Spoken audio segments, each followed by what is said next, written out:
mga overshoots gaya ng ganito, mahabang week, mape-prevent natin yung mga unnecessary losses by being kicked out sa trade.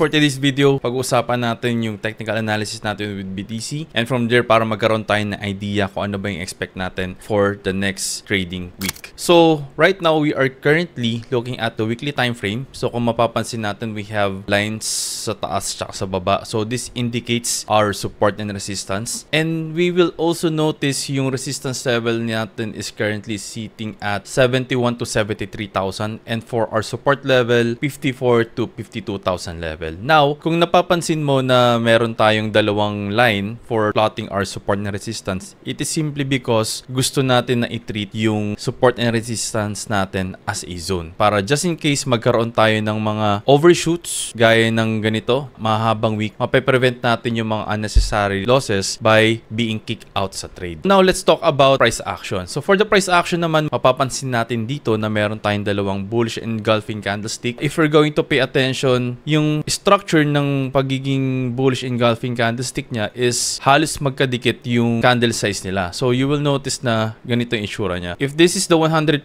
ng previous candlestick, almost na-cover na ng green candlestick yung red candlestick. Kaya as an effect, nagkaroon tayo ng malaking green candlestick na follow-up. So for this week naman, if ko-compare natin yung isang bullish candlestick natin from last week, the moment na na-hit natin yung support level, nagkaroon tayo na red and then followed by a long red candlestick. Dito, hindi lang siya naging engulfing. So if i-compare natin siya, ang scenario niya is nagkaroon siya ng red and then yung green candlestick is na-surpass niya yung previous candlestick niya. This potentially will give us retest. Ito din yung nakikita nating reason kung bakit tayo nagkaroon ng retest dito sa 64,000 level aside from the economic factors and fundamental factors.